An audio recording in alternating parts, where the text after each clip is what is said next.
Welcome back. And today I have another video for you guys, and this one's going to be a little different, very, very different from my usual content. But this is something that we've had planned for you guys since February, which this is going to be a re-record of what we did from February because the audio was kind of messed up. But anyways, today here I have Mono was good. my friend Mono here. He is going to be he's going to be a next potential content creator like me, myself, and I. But yes, today we have the goals here, which this is, if you already read the title of the video, this is going to be us basically starting off new wool accounts and trying to basically show you like how an F2P player should play the game if they want to like quote unquote beat the game without having to hit the word right here, FOMO.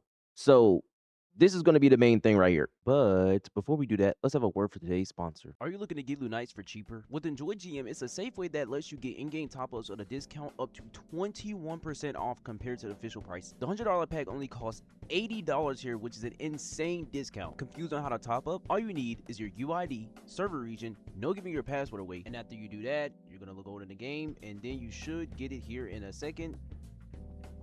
Boom, there you go. The Lynae subscription has hit my account. I'm going to show you guys this is my account right here. As you see, my name, my YouTube. Better yet, by clicking my link in the description and being a new user to Enjoy GM, you get an extra 8% coupon on your first top bonus on any game you desire. Not only that, Enjoy GM is trusted by the PCI DSS with a 4.6 review, so you can shop safely with no problem. What are you waiting for? Use my link to hurry up and get those discounts and sweet old good pool with Enjoy GM.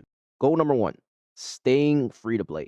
This is the absolute must right here for us. We have to stay free to play as much as possible. And when I say as much as possible, we're going to stay free to play. But when it comes to the second goal here, we have the best route for beginners. This is like the most important part whenever it comes to starting in like almost any of the gacha games. But I would say for Wuthering Waves, it's a bit more easier to start off as a beginner in this game because how much stuff they give you and the way the like gacha system itself works. So you can actually abuse the system a lot to your advantage. So this is what the example number 8 here is going to be. Now, this using the system to your advantage part is definitely the most important out of everything here. So with Wuthering Waves, if you're a new player and don't have no clue on what this means, you basically can get these little corals, these little rainbow looking corals. And what you can do with these after you get 360 of them, you could buy a character dupe. Now, not many games have this. A few games after Wuthering Waves has started doing this, but with Wuthering Waves, you can do this, and it's very, very useful, especially for a free-to-play player, because when it comes to these gacha games, the power creep can be kind of situational. So with this, it helps you get dupes on your characters, which can stop that character from getting quote-unquote power creep. So abusing the system is basically us managing our corals right and pulling on the right banners for the right characters and basically pulling for the dupes. Now, luckily in Wuthering Waves, there is a lot of character with good dupes, so that's not really a problem whenever it comes to pulling on the right character, but more so just using the corals itself. Now, when it has the budgeting pools part, I'm actually going to let Mono explain this here so you guys can have both of us talking here. So, Mono? So basically, with the budgeting pools, we'll be actually planning out teams that we want to build ahead of time with the characters that are either already out or with characters that will be coming out. And if you don't know how to team build, you can look at the live streams that they have. And even though not many gacha players have this, but if you have friends, you can ask them or commit a war crime and look at leaks and basically be like 2 steps ahead before they actually show anything, and then kind of get an idea, oh, what should I pull and what should I not pull, because some characters weapons or some characters in general may not be as useful to your account as you may believe. What 4 stars to build? This one is pretty easy to do if you have even the most decent knowledge on Wuthering Waves, because the same 4 stars has been meta since the beginning of the game because they don't really drop new 4 stars, unfortunately. But with 4 stars, it's pretty simple. You just build like Sanhua, you build like Mortefi, you build like Buling, you can even build like a Chixia. Like those are some good 4 stars right there that you could build. Even Jin herself too. Yep, pretty goated 4 star. My goat, my goat. But yeah, when it comes to the 4 star part, these are like pretty simple. You can kind of go look at a tier list and it could probably give you like a pretty example on what to build, or you just look up a video on like what 4 stars to build, and that'll also give you like a pretty good marginal idea of what to build right there. Now, when it comes to having the one meta team and one off meta team, since this was created all the way back in February, this is around like Aemeath banner, as you can see, it was kinda a realistic thing to get, like, teams like this, but unfortunately, Wuthering Waves don't really rerun the 1.x characters no more. So getting these characters right here, quote unquote, like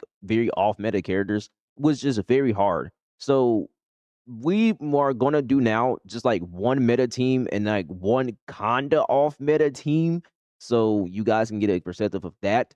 But yes, but as you can see, our examples back then was like Carthia Camellia, Aemeath, which if you had these two teams and you actually invest into them properly, they definitely could still clear to this day. Now, when it comes to the can't bench 5-star teams once started, this is pretty simple, but I'm gonna let Mono here explain to you guys. So when we start building our teams, I don't want to say that we're locked to always using it, but we can't just write off the team completely. Obviously, content doesn't require us to build and use 5 teams at the same time, but we can't just be like, I will never use this team ever again. We have to use them at least at some point in one of the 3 endgame modes, whether it be DPM, Tower, or WIWA. All our teams that we plan to build should be used at some point, because these are the teams that we recommend you to build, and also like this is how we recommend you guys to also play the game if you want to ignore FOMO. Now, for the last goal here is accounts can ignore FOMO. I feel like this is the most important one because the whole point of this is for a free play player to come in the game and to be able to completely ignore power creep. I feel like that's the most important part. So that's going to be our main goal here, is so you can ignore the FOMO of pulling for new characters, or at least you can do that. You can go into the FOMO after like getting your account to a point where it legit could ignore the power creep in such a margin that kind of whatever you pull doesn't even matter, because the characters you already invested in back then is just going to slam the content no matter what you pull. So that is going to be like the main ultimate goal of what we're going to be doing. But that is really going to be it for today's video. If you guys like this type of content, you should definitely like, comment, subscribe to me and my friend Mono here, because he also is going to be starting content here after this video here. So you should actually go subscribe to him right here in this image right here. And that'll be it for us, guys, and we'll see you guys later. Rest easy. Rest easy, everybody. You guys should definitely go subscribe to both of us and join the Discord if you want to chat with us, chat with gotcha players, chat with other type of players that don't play gotcha games, anything else. But anyways, we're going to get out of here. Peace out.